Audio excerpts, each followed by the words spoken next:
There's a story I remember very well about a time in my life that really had a big impact, and I hope that I can always be this type of person. But it was a good friend of mine named Oommen George, and I call this story Converting an Oommen. I visited the campus at Central Oklahoma State almost every single day. I was wanting to start a campus ministry from scratch. And I went there day after day, and I talked to a lot of different people, and it seemed like just no one was interested in coming to my Bible study. No one was interested in sitting down with me and talking about Jesus. And I guess I'd get pretty discouraged after a while. And this one particular day, I was driving back home and was going to have dinner with my family. Before I got home, I stopped at the gas station, and there's a self-service gas station.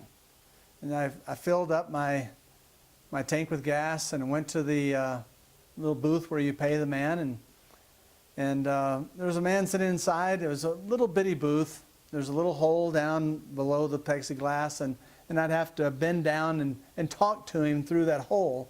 But I gave him the payment, but I said, I'm just going to invite him to see what he says.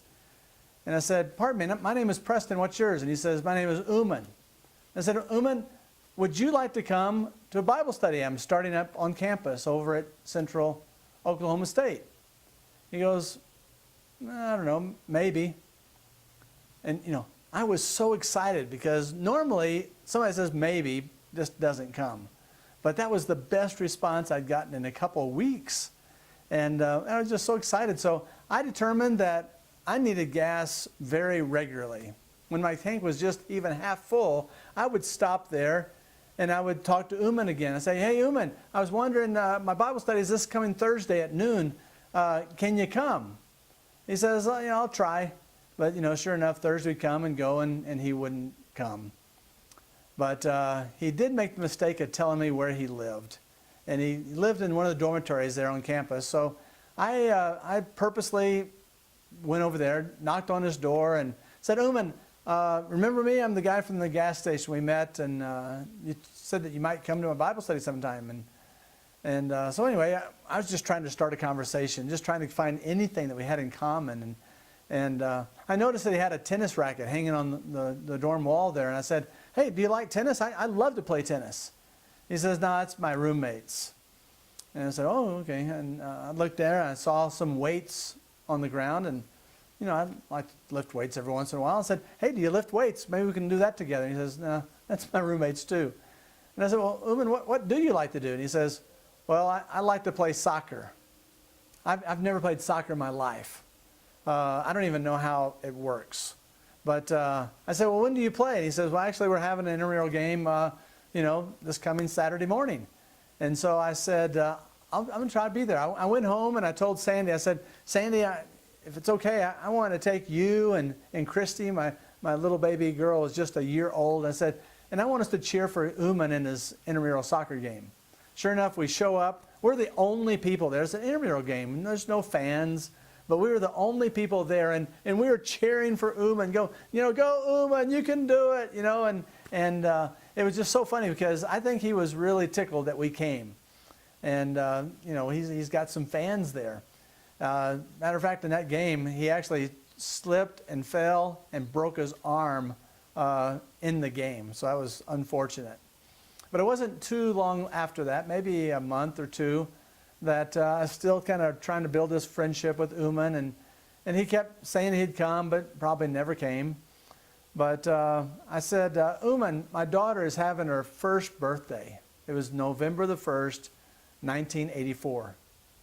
And I said, I'd like for you to come to her birthday party. And it just so happened that particular year, Thanksgiving fell on her birthday. And so I said, we're going to celebrate Thanksgiving. My mother and my brother and other family members will be there. And it'd be real special if you could come and celebrate Thanksgiving with us and celebrate Christy's birthday party. And he says, I'll come. That sounds good. So sure enough, the party came. He knocked on the door. I opened the door, and there was Oommen in a suit. I mean, he dressed up, so nice. And, the rest of us, we were just super casual. I was probably wearing shorts and a T-shirt or something, but he came on in. You see, he had never been in an American Thanksgiving before, and he didn't know what to expect, but he wore his best. And that was such a special time. I still remember us sitting around the table, and Oommen was there. We had another foreign student sitting there with us. And that was a very, very special time, because that is the day that I really believe that Oommen's heart changed. You see, later he told me that he had never been invited into the home of an American before. He had been in the United States for 3 or 4 years. He's of Indian descent, and he just never had been invited into someone's home. And I think just the fact that we reached out to him, the fact that we invited him into our home, made all the difference. As a matter of fact, from that point on, I don't think Oommen missed a church service. He started coming to church with us. He started studying the Bible. And it wasn't too long after that that I had the privilege of baptizing Oommen into Christ. You know, Oommen is just doing phenomenal. He found a phenomenal Christian Indian woman. They actually planted several churches in India.